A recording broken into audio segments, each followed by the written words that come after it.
இப்போ மார்கழி வந்துருச்சு. மார்கழி கேலண்டர் பார்த்தோம். இன்ட்ரடக்ஷன் மார்கழி இந்த ஆண்டாளை பற்றி சொல்கிறேன்னு சொன்னீங்க இல்லையா? ஆமாம். சொல்லுங்க. ஆக்சுவலாக ஆண்டாள் வந்து துளசியிலேருந்து தானே பிறந்தேன். ஆமாம். அதெல்லாம் துளசி செடி வச்சு வந்து நிற்கிறோம் நம்ம. சொல்லுங்கப்பா, துளசியை பார்த்து கேட்கட்டும் எல்லாரும். சீதா மாதிரி ஆண்டாள் வந்து பூமியிலேருந்து அவதரித்தவள். ஆண்டாள் வந்து துளசி மாடத்திலிருந்து வந்தவர். நம்ம மார்கழி திருப்பாவை வந்து 30 திருப்பாவையும் மார்கழியில் ஒரு நாள் பார்க்க போகிறோம். இது பார்க்குறதுக்கு முன்னால் ஆண்டாள் பற்றி தெரிஞ்சுக்கணும். திருப்பாவை எழுதின ஆண்டாள் பற்றி ஒரு சுருக்கம் ஒரு வீடியோவில். இன்னொரு வீடியோ வந்து இந்த திருப்பாவை வந்து தன்னை வந்து ஆயர்பாடி கோபியர்களுடைய தலைவியாக நினச்சிண்டு தன்னோட தோழிகளை வந்து கோபியர்களாக நினச்சி ஸ்ரீவில்லிபுத்தூரே வந்து ஆயர்பாடியாக நினச்சி பாடின பாட்டு தான் இந்த திருப்பாவை. ஸோ இந்த ஆயர்பாடி எதுக்காக, ஏன் அந்த ஆயர்பாடியை இங்கே கொண்டு வந்தா அப்படிங்கிறது ஒரு வீடியோ. ஸோ இன்ட்ரொடக்ஷன் வந்து 2 வீடியோ இருக்கும். இன்றைக்கி நம்ம பார்க்க போகிறது ஆண்டாள் பற்றி, அடுத்த வீடியோ ஆயர்பாடி பற்றி.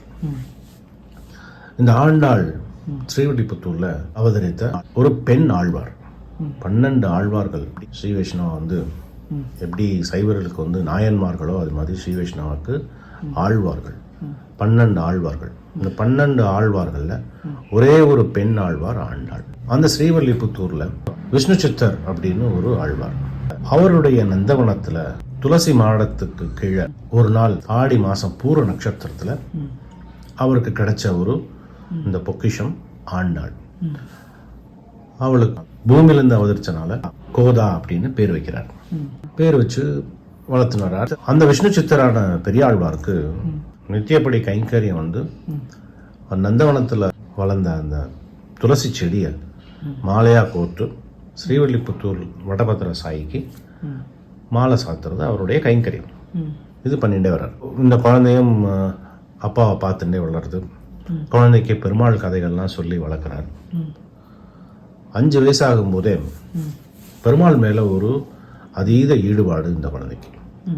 அந்த வடபத்திர சாயி பெருமாள் கோயிலை வந்து நந்தகோபருடைய அரண்மனையாக நினச்சி வடபத்திர பெருமாளை வந்து கண்ணனா பாவிச்சு தன்னை வந்து ஆயர்பாடி கோபியர்களுடைய தலைவியாகவும் தன்னுடைய தோழிகளை வந்து கோபியர்களாக நினச்சிண்டு கண்ணனையே நான் சேரணும் அப்படின்னு, கண்ணனை வந்து மணவாளனா அடையணும் அப்படின்னு மனசில் நினச்சி பாட்டு பாடுறான். 30 பாசுரங்கள் திருப்பாவை, 143 பாசுரங்கள் நாச்சியார் திருமொழி. பக்தி பரவசத்திலே இருக்கா ஆண்டாள். ஒரு நாள் மாலையாக கோத்து வச்சிருந்த அந்த துளசி மாலையை எடுத்து தாம் போட்டுண்டு பெருமாளுக்கு பக்கத்தில் நிற்கிற மாதிரி கற்பனை பண்ணி பார்க்குறான். இந்த மாலை எவ்வளோ அழகாக இருக்கு, இந்த மாலையை போட்டுண்டா பெருமாள் எவ்வளவு கம்பீரமாக இருக்கார், அந்த கம்பீரத்துக்கு ஒப்பாக நான் இருக்கேனா அப்படின்னு போட்டு பார்க்குறான். அவத்துல ஒரு கிணறு இருக்கு. அந்த கிணறுல பார்த்துக்கிறான். அப்பெல்லாம் கண்ணாடி கிடையாது. கிணறுல பார்த்துக்கிறா தன்னுடைய அழகை.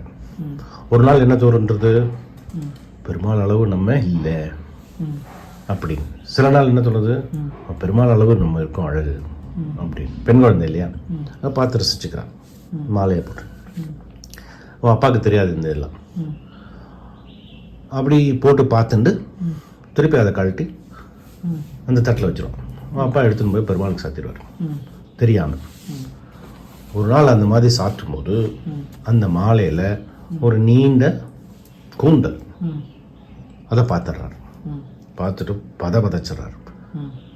அவர் எந்த அளவுக்கு மடியாக இருப்பார்னா, துளசியோடைய தளம் இருக்கு இல்லையா, அந்த இலை, அதை பறிக்கும்போது முகத்தை வந்து நாசியையும் வாயையும் துணியால் கட்டின்னு பறிக்கிறவர். ஏன்னா அதோட வாசனையை நம்ம வந்து நுகர்ந்துடக்கூடாது. வாசனை நுகர்ந்த அந்த இலையை வந்து மாலையாக தொடுத்து பெருமாளுக்கு சேர்க்கப்படாதுன்னு அவருடைய அந்த அளவுக்கு சுத்தபத்தம். அவர் ஆற்றுலேருந்து வர்ற மாலை வந்து பொண்ணு வந்து போட்டுன்னு மாலையை போட்டா எப்படி இருக்கும் அவருக்கு, ரொம்ப தூக்கி வாரி போட்டுருது. இந்த மாதிரி ஆயிடுத்தே அப்படின்னு, எப்படி இந்த அபச்சாரம் நடந்தது, பொண்ணு போட்டுண்டு கழட்டினான்னு அவர் நினைக்கல. அவர் எதிர்பார்க்கல இப்படி பொண்ணு செய்வாள். அந்த மாலையை அப்படியே எடுத்துன்னு வந்துட்டு ஆற்றுல வந்து படுத்துடுறாரு. ஒன்றும் சாப்பிடல, மனசெல்லாம் இதுலேயே இருக்குது. என்ன பண்ணுறதுன்னு தெரியாத போது அடுத்த நாள் பார்த்துடுறார். இந்த பொண்ணு தான் போட்டு அழகு பார்த்துட்டு திருப்பி அதை கழட்டி அதை தட்டிலேயே வச்சிட்றான். இதை பார்த்துடுறார். பார்த்துட்டு ரொம்ப கோச்சிக்கிறார் அந்த பொண்ணை. அன்னைக்கு பெருமாளுக்கு மாலையை சாத்தலை. அன்னைக்கு இரவு சொப்பனத்தில் பெருமாள் வந்துடுறார். வடபத்திர சாய், என்னாச்சு இன்னைக்கு மாலையே வரலையே, நீ ஒன்னையும் காணும், என்ன பிரச்சனைன்னு கேட்குறாரு. அப்போது பெரியாழ்வார் சொல்கிறார், இந்த மாதிரி என் குழந்தை வந்து போட்டுண்டு அவுத்துட்டா, அந்த மாலையை வந்து என்னால் சாத்த முடியாது, துளசியும் இப்போ செடியில் இல்லை, அதனால் இன்னைக்கு சாத்த முடியல அப்படின்னு. அப்போ பெருமாள் சொல்கிறார், டெய்லி அந்த மாலை தானே போடுற நீ, இன்னைக்கு என்ன புதுசாக அவள் போட்டுட்டான்னு நீ போடல, தினம் தினம் அந்த மாலை தான் வருது, அந்த மாலை தான் எனக்கு பிடிச்சிருக்கு, நான் பிடிக்கலன்னா நான் சொல்லியிருக்க மாட்டேனா, அந்த மாலை தான் எனக்கு வேணும், அந்த தட்டில் எடுத்து வச்சிருக்கா, ஆண்டாள் எடுத்து வச்சிருக்கா, அதை எடுத்துன்னு நேராக வா கோயிலுக்கு அப்படின்ட்டு போயிடுவார். அப்போ புரியும் அவருக்கு அந்த குழந்தை வந்து ஆண்டாள் நாச்சியார் அப்படின்னு தெரியுது. அதுலேருந்து ஆண்டாளை வந்து நம்ம சூடி கொடுத்த சுடற்கொடியாள் அப்படின்னு நம்ம கூப்பிடுறோம். இப்படி வளர்ந்துன்னு வரும்போது பக்தி பரவசலையாக இருக்கா அவ. இவருக்கு கொஞ்சம் பயமாயிடுது, கல்யாணம் பொன் குழந்தை இல்லையா, கல்யாணம் பண்ணி கொடுக்கணும். அப்போ ஒரு நாள் ஆண்டாளை கூப்பிட்டு, இப்படி நீ திருப்பாவை நாச்சியார் திருமொழி எப்படி போயின்னு இருக்க, கல்யாணம் பண்ணிட்டு குடும்பம் குழந்தைன்னு போனோம், அவன் கல்யாணம் பண்ணலான்ட்டு இருக்கேன் அப்படிங்கும்போது ஆண்டாள் சொல்கிறான், மானிடருக்கு வாழ்க்கைப்படின் வாழ இல்லேன் அப்படிங்கிறான். பரபுருஷன் வேண்டாம், எனக்கு பரம புருஷன் வேணும் அப்படிங்கிறான். எனக்கு வந்து பெருமாள் தான் அந்த மணவாளனா, நான் பெருமாளையே நினச்சின்ட்டேன், அந்த பெருமாளை தான் கல்யாணம் பண்ணிக்க முடியும், வேற யாரையும் காட்டாத அப்படிங்கிறான். அப்போ பெரியாழ்வார் சொல்றார், திவ்யதேச பெருமாளே ஒரு 108, அது தவிர ஏகப்பட்ட பெருமாள் இருக்காங்க அர்ச்சாவதார மூர்த்தியா, நீ எந்த பெருமாளை சொல்ற, இதெல்லாம் நடக்கிற காரியமா அப்படிங்கிறார். அப்போ அந்த குழந்தை கேட்குறா, திவ்யதேச பெருமாள் 108 இருக்காளா அப்படின்னு. ஆமாம் 108. சரி ஒன்னொன்னா சொல்லிண்டே வா, நான் எந்த பெருமாள்னு சொல்கிறேன். திருப்பதி திருமலை வெங்கடேஸ்வரா, காஞ்சி வரதராஜன், இப்படி ஒன்றொன்னா வந்து ஸ்ரீரங்கம் வரும்போது ரங்கமன்னார் பற்றி பேசும்போது எனக்கு இந்த ரங்கமன்னாரை தான் பிடிச்சிருக்கு, இந்த ரங்கமன்னாரை நான் கல்யாணம் பண்ணிக்க போகிறேன் அப்படிங்கிறான். இவள் அப்பாவுக்கு அன்றைக்கி நைட்டெல்லாம் தூக்கமே இல்லை. என்ன பண்ணுறது, குழந்தையா இருக்காளே, இவளை எப்படி பண்ணுறது, குழந்தைன்னு நினைக்கிறோம், ஆனால் அந்த வயசுலேயே அவள் 30 பாட்டு திருப்பாவை எழுதிட்டா, 143 நாச்சியார் திருமொழி எழுதிட்டா. அப்படிங்கும்போது இது சாதாரண குழந்தை இல்லை, அந்த குழந்தை சொல்கிறத வந்து சாதாரணமாக எடுத்துக்க முடியாது. படுத்துட்டார். என்ன பண்ணுறது யோசிச்சுன்னே இருக்கும்போது கரெக்டாக பெருமாள் வந்தார். எங்கே சொப்பனத்தில் வந்து நாளைக்கு கார்த்தால ஆண்டாளை மணக்கோலத்தில் தயார் பண்ணும், இங்கேருந்து ஸ்ரீவில்லிபுத்தூர்லேருந்து ஸ்ரீரங்கத்துக்கு கூட்டிட்டு வா அப்படின்னு வந்து டக்குன்னு மறைஞ்சிடார். இவர் டப்புன்னு எந்த உட்காந்துறார். பெருமாள் வந்து என்னவோ சொல்லிட்டு போகிறாரே அப்படின்னு பார்க்கும்போது ஆண்டாள் அங்கே நிலவரையில் படுத்துட்டு இருக்கா. இந்த குழந்தைய எந்திருந்து இப்போது திருமண கோலத்தில் ரெடி பண்ணணும், பட்டு பாவாடை கிட்ட எல்லாம் போட்டு ரெடி பண்ணணும். இந்த பெருமாள் என்ன பண்ணார் திரும்ப, அடுத்து பெரியாழ்வாருக்கு சொப்பனத்தில் வந்துட்டு நேராக மதுரை மன்னன் வல்லபதேவன் அவன் நல்லா தூங்கினுக்கான், அவனோட சொப்பனத்துக்கு போனார். ஸ்ரீவில்லிபுத்தூரில் பெரியாழ்வார்னு ஒருத்தர் இருக்கார். கார்த்தால எழுந்திருந்த உடனே நீ வந்து உங்ககிட்ட இந்த பல்லக்கு இருக்கு, தங்க முலாம் பூசிய பல்லக்கு, அந்த பல்லக்கை எடுத்துட்டு நேர ஸ்ரீவில்லிபுத்தூர் பெரியாழ்வார் ஆற்றுக்கு போய்டு, வாசலில் நின்றுக்கோ. அவர் வெளியே வந்து என்ன பண்ணணும்னு அவர் சொல்லுவார், நீ அங்கே நில்லு. நீ வந்து நீ மட்டும் போகப்படாது, உன்னுடைய படை பட்டாளத்தோட போகணும். அவள் வந்து அந்த பெரியாழ்வாருடைய புதல்வி இருக்கா ஆண்டாள் கோதா நாச்சியார், அவளை கூட்டிட்டு ஸ்ரீரங்கம் வரணும். நீ முதல் வேலையாக அங்கே போய்டு, உன்னோட அமைச்சர்கள் பட்டாளத்தெல்லாம் கூட்டின்னு போய்டு அப்படின்னு. அவன் சரின்னு சொல்லுவான். அடுத்து பெருமாள் என்ன பண்ணுவார், நேர வடபத்திர சாய் பெருமாள் கோவிலில் பணியாளர்கள், தீர்த்தக்காரா, நிர்வாகிகள் எல்லாருடைய சொப்பனத்துக்கும் போயிடுவார். போயிட்டு கார்த்தால கோவில் வந்து தடபுடல அமர்க்கலமாக நடக்கணும். தோரணங்கள் கோலம் எல்லாம் போட்டு ரெடி பண்ணிட்டு உடனடியாக எல்லாரும் விஷ்ணு சித்தர் பெரியாழ்வார் வாசலில் போய் நின்றுக்குங்க. அப்புறம் பாண்டிய மன்னனும் பெரியாழ்வாரும் உங்களுக்கு சொல்லுவா என்ன பண்ணணும்னு, அதுபடி நடந்துக்கோங்க அப்படின்னு சொல்லிட்டு போயிடார். எல்லாரும் சொப்பனத்திலையும் சொல்லிட்டு அவர் போய் பார்க்கடல் போய் படுத்துட்டுவார். இவன்லாம் தூங்கினவெல்லாம் முழிச்சிடுவான்.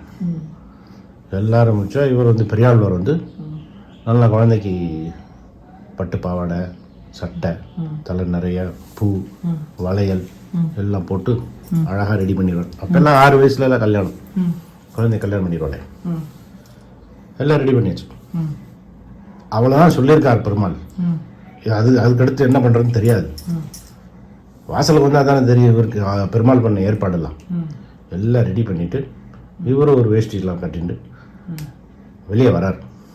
வெளியே வந்து நின்னா பல்லக்கு, தங்க பல்லக்கு நிற்கிறதுங்க ஆண்டாளுக்கு. வல்லபதேவர் நிற்கிறான் கை கட்டிண்டு. அமைச்சர்கள், படை பட்டாளம். இந்த பக்கம் பார்த்தா வடபத்திரசாயி நிர்வாகிகள், தீர்த்தக்காரா, பணியாளர்கள் எல்லாரும் ஜே ஜே ஜே ஜே ஜேன்னு இருக்கு. ஸ்ரீவில்லிபுத்தூர்லேருந்து ஸ்ரீரங்கம் வரைக்கும் வீதியெல்லாம் வந்து அலம்பி விட்டாச்சு. 2 பக்கம் கோலம், 2 பக்கம் தோரணம், கோஷ்டி, வாத்திய கோஷ்டி, வேத கோஷ்டி. கையை பிடிச்சிட்டு ஆண்டாளை கூட்டின்னு வாசலுக்கு தான் வந்தார். ஒரு 10 பேர் வந்துட்டான் ஆண்டாளை தூக்கி பல்லக்கில் உட்கார வைக்கிறதுக்கு. பல்லக்கில் உட்கார வச்சா வாரணம் ஆயிரம் சூழ வளம் செய்து நாரண நம்பி நடக்கின்றான் பாட்டு பாடிட்டு எல்லாரும் ஸ்ரீரங்கத்துக்கு போறா. ஸ்ரீரங்கம் எல்லையில ஆண்டாள் வந்து இந்த பல்லக்கில் வந்து நான் இறங்கிக்கிறேன், ஸ்ரீரங்கம் கோவிலுக்கு நடந்தே போறேன்னு அங்கேருந்து நடந்து வரா. சன்னதிக்கு வந்த உடனே பெருமாள் திவ்யமா சயனிச்சுன்னு இருக்கார். பெருமாளோட திருவடி பார்க்குறா. என்னை எங்கெங்கெல்லாம் தேடி காடு, பள்ளம், மேடு, முள்ளு, கல் எல்லாத்தையும் சகிச்சுட்டு நடந்த திருவடி இல்லையா இது அப்படின்னு தடவி கொடுக்குறா. அப்படியே அந்த திருவடியில் ஐக்கியமாறா. அதுதான் வந்து ஆண்டாள் நாச்சியார். பெருமாளை ஆண்டாள், நம்மை ஆண்டாள், தமிழை ஆண்டாள், சூடி கொடுத்த சுடர்கொடி ஆள் கொடுத்த 30 பாசுரங்கள் திருப்பாவை தான் நம்ம இந்த மார்கழியில் பார்க்க போகிறோம். அந்த திருப்பாவை அப்படின்னா அந்த அர்த்தம் என்னன்னு பார்த்துக்கிட்டோம். திருனா நமக்கெல்லாம் தெரியும், மகாலட்சுமி, அது வந்து ஒரு புனிதம் அப்படின்னு அர்த்தம். பாவைன்னா என்னது? பாவைனா பொண்ணு, இளம்பெண், கன்னிப்பெண் அப்படி வச்சுக்கலாம் பாவை அப்படி. ஆனால் இதுக்கு பாவைக்கு நிறைய மீனிங் உண்டு. ஒரு மீனிங் வந்து பெண், இன்னொரு மீனிங் வந்து விக்கிரகம். சின்ன விக்கிரகம் இருக்குல்ல, அந்த விக்கிரகத்தை பார்த்தா எவ்வளோ ஒரு சந்தோஷம் வரும். பெருமாள் விக்கிரகம் பார்க்குறோம்னு வச்சுக்கோ. இப்போலாம் வந்து அழகாக பார்க்கடலில் சயனிச்சுன்னு இருக்க மாதிரி தாயாரோடு இருக்கிற மாதிரி விக்கிரகம்லாம் இருக்கு. அந்த விக்கிரகம், அந்த விக்கிரகத்தை பார்க்கும்போது கண் எப்படி ஆகும் நமக்கு? பளிச்சுன்னு ஒரு பூரிப்படை இல்லையா?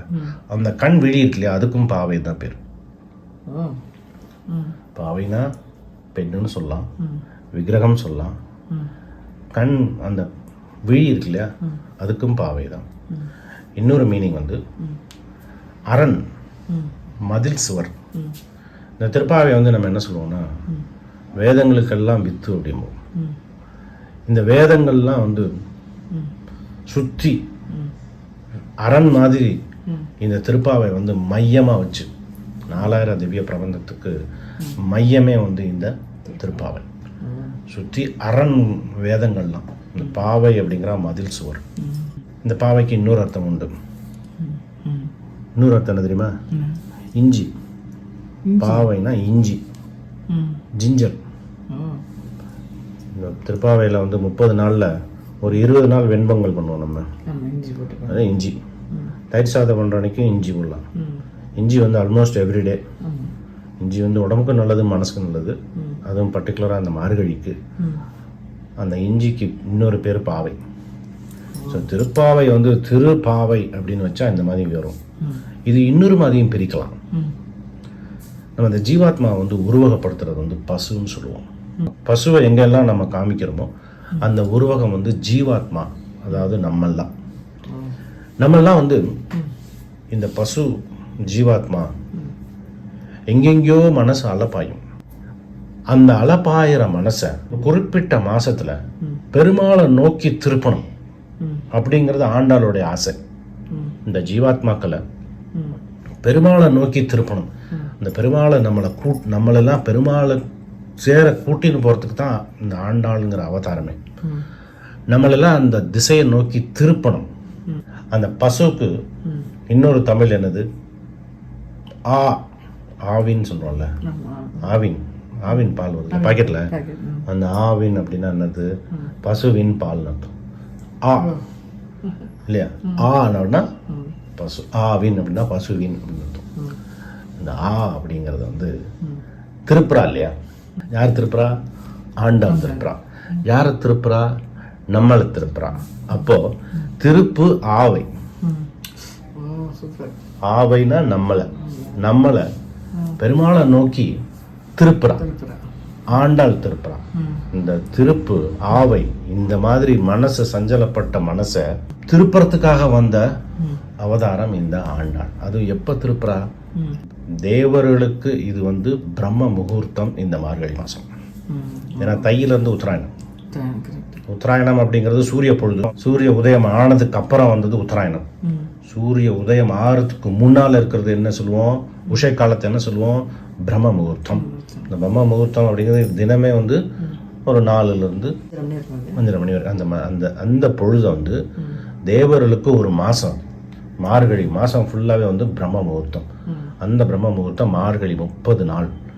அப்போ தினமே வந்து பிரம்ம முகூர்த்தம் விசேஷம் அப்படின்னா இந்த மாதம் வந்து பிரம்ம முகூர்த்தம் எப்பேற்பட்ட விசேஷம். அதனால மார்கழியை தேர்ந்தெடுத்து நம்மளெல்லாம் வந்து பெருமாளை நோக்கி திருப்புறத்துக்காக வந்தது திருப்பு ஆவை.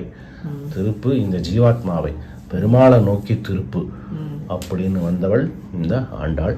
ஸோ ஆண்டாளை நினச்சிப்போம். அடுத்த வீடியோவில் வந்து எதனால இந்த திருப்பாவைக்கு ஆயர் பாடிய ஒரு இன்ஸ்பிரேஷனா எடுத்துண்டா அப்படிங்கறத பத்தி பார்க்க போறோம். என்னதான் சிவலத்தூர் ஆண்டாளுக்கு போயிட்டோம். Okay, thank you.